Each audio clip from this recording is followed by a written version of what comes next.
मेरे पास बड़ी खतरनाक खबरें आ चुकी हैं। मतलब खबरें ऐसी है कि मुझे खुद हैरानी हो रही है कि आखिर हो कैसे गया। द मोस्ट इम्पॉर्टेंट थिंग जो कि जिसे कहते हैं ना कि इंडियंस के लिए वो बड़ी चीज़ है, वो ये है कि जो मान सरोवर यात्रा, ठीक है जी, वो अब रिज्यूम हो जाएगी। और ये बहुत बड़ी डिप्लोमेटिक विन है इंडिया की इस रीजन में।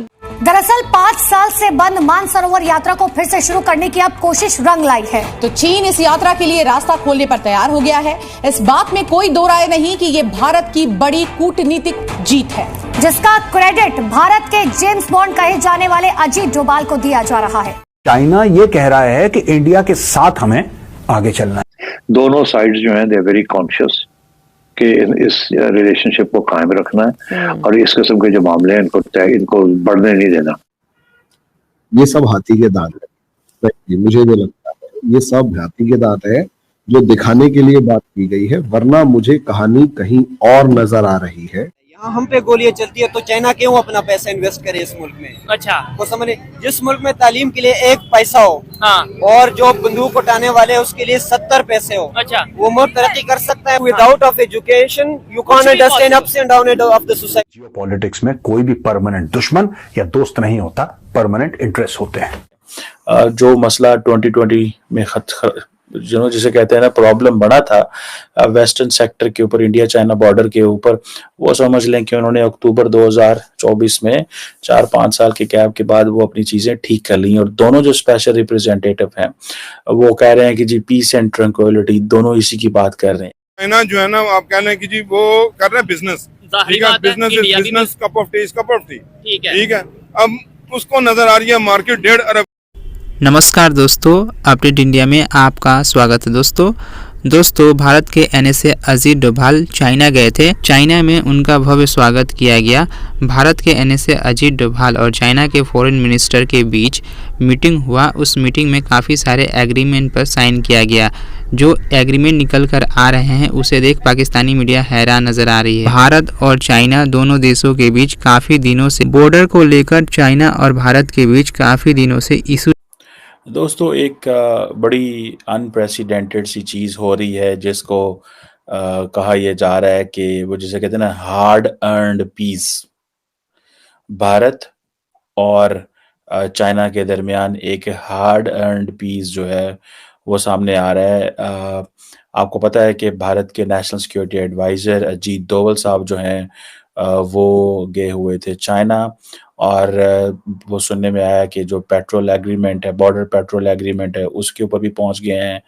और ये जो लंबा स्टैंड ऑफ था बेसिकली, जिसकी बुनियाद जिसे कहते हैं जिसका सलूशन जो है वो अभी हाल ही में जो है वो जब नरेंद्र मोदी साहब और शी जिनपिंग मिले तब वो हुआ।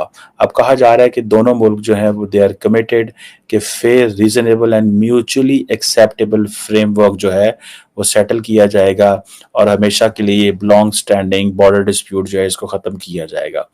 और मैं समझता हूँ कि भारत ने बड़ी समझदारी एंड इन अ कनिंग वे चीज़ों को रिजॉल्व किया है।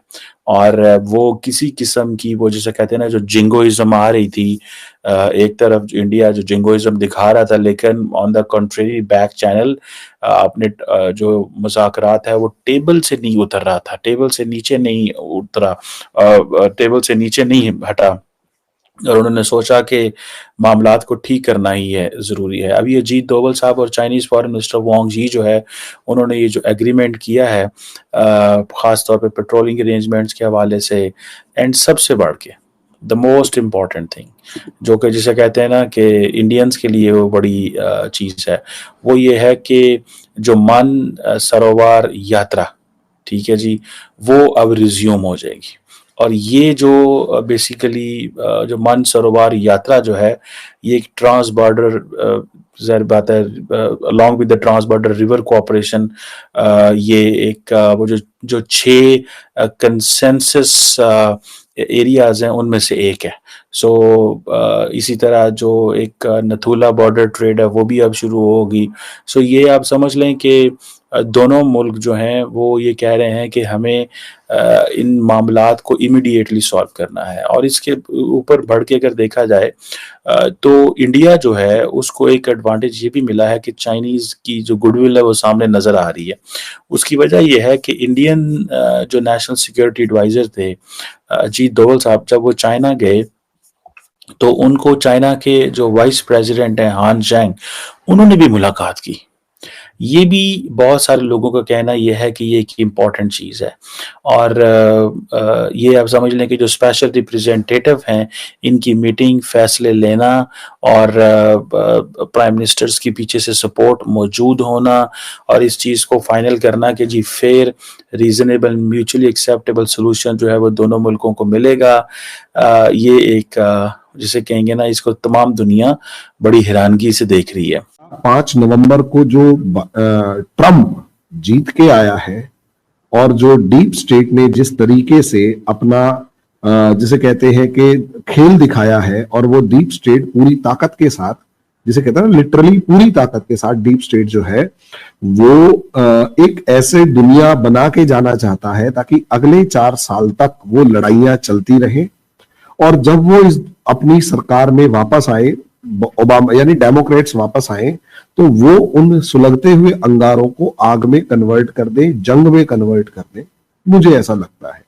और पॉसिबली इंडिया और चाइना ने इन दोनों चीजों को बहुत अच्छे तरीके से समझ लिया, और समझने के बाद आज के दिन वो ये दोनों कंट्रीज बहुत सफिस्टिकेटेड मैनर में एक दूसरे के साथ खड़े हुए हैं और कम से कम कॉम्प्रोमाइजिंग सिचुएशन, कॉम्प्रोमाइज करते हुए नजर आ रहे हैं कि ठीक है यार, हम दोनों नहीं लड़ेंगे क्योंकि हमसे लड़ने के लिए अमेरिका आ गया है। मुझे ऐसा लगता है इसके रूट्स हमें अक्टूबर में होने वाले बॉर्डर डिस्प्यूट रेजोल्यूशन के ऊपर दिखाई देता है, जिसमें 31 अक्टूबर तक तो हम लोगों की दोनों कंट्रीज की डिसएंगेजमेंट होकर और पेट्रोलिंग स्टार्ट हो गई थी।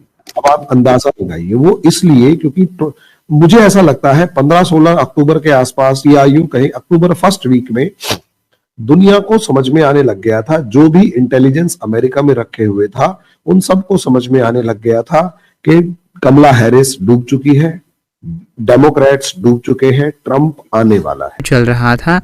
अचानक से भारत के प्रति चाइना का रुख बदलना, पाकिस्तानी मीडिया सदमे में आ गई है। हाल ही में पाकिस्तान और चाइना दोनों देशों के रिश्तों में कमी देखने को मिली है। भारत और चाइना दोनों देशों के बीच में जो एग्रीमेंट हुआ और संबंध बढ़ते ही जा रहे हैं, उसको लेकर पाकिस्तानी सरकार भी बड़ा चिंतित नजर आ रही है। दोस्तों, यूएसए भी नहीं चाहता कि भारत और चाइना में दोस्ती बढ़े, दोनों देशों के बीच संबंध अच्छे हो। जिस तरह से भारत का कद पूरे विश्व में बढ़ रहा है, उसे चाइना भी देख रहा है। चाइना अब चाहता है भारत से दुश्मनी को खत्म करके दोस्ती करना। चाइना के बीजिंग में जो मीटिंग हुआ भारत के एनएसए अजीत डोभाल और चाइना के फॉरेन मिनिस्टर के बीच, इससे आने वाले दिन में भारत और चाइना दोनों देशों के बीच संबंध काफ़ी अच्छे हो सकते हैं। दोस्तों, हाल ही के दिनों में ब्रिक्स सम्मेलन हुआ था रसिया में, जिसमें भारत के प्राइम मिनिस्टर मोदी और चाइना के राष्ट्रपति शी जिनपिंग के बीच मीटिंग हुआ। भारत और चाइना दोनों देशों के बीच में रिश्ते जो मजबूत हो रहे हैं, उसके पीछे का भूमिका रसिया निभा रहा है। दोस्तों, रसिया चाहता है कि भारत और चाइना दोनों देशों के बीच संबंध अच्छे हों ताकि यूएसए को उससे फ़ायदा ना हो। अगर भारत और चाइना दोनों देशों के बीच रिश्ते खराब होंगे तो उससे यूएसए को फ़ायदा होगा। हाल ही में G20 का मीटिंग ब्राज़ील में हुआ था, जिसमें भारत के प्राइम मिनिस्टर मोदी और चाइना के राष्ट्रपति शी जिनपिंग के बीच मुलाकात हुआ था। भारत के द्वारा काफ़ी दिनों से कोशिश किया जा रहा था ताकि चाइना के साथ संबंध अच्छे हों।